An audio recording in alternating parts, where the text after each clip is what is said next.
लोकसभा में संविधान पर चर्चा की शुरुआत रक्षा मंत्री राजनाथ सिंह ने की। मुझे खुशी है कि हमारी सरकार संविधान की मूल भावना को केंद्र में रखकर जनहित के मार्ग पर तेजी से आगे बढ़ रही है। लेकिन जैसे ही राजनाथ सिंह ने संविधान में सावरकर की भी एक सोच बताई, कांग्रेस के सांसद ये बात हजम नहीं कर पाए।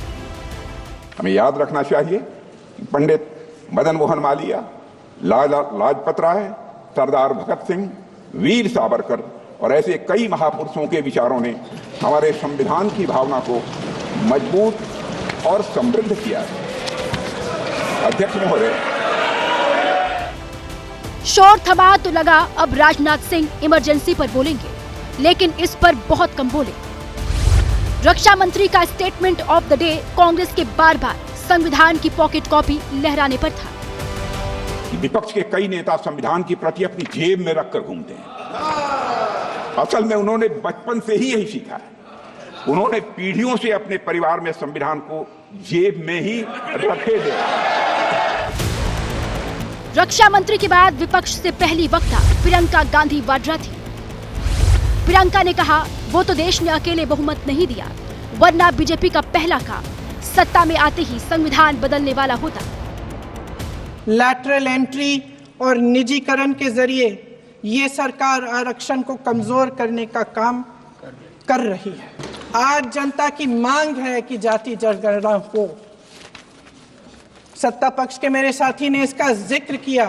ये जिक्र भी आज इसलिए हो रहा है क्योंकि चुनाव में ये नतीजे आए। प्रियंका गांधी के बाद अखिलेश यादव बोले।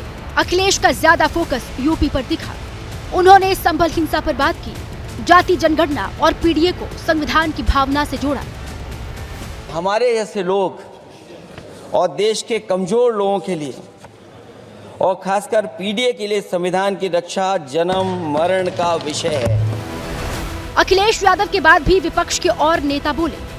अधिकतर आरोप वही कॉमन थे कि संवैधानिक संस्थाएं बीजेपी के कब्जे में हैं और ईडी सीबीआई के इस्तेमाल ने संविधान पर खतरा पैदा कर दिया है। संविधान पर चर्चा में कल नेता प्रतिपक्ष राहुल गांधी बोलेंगे।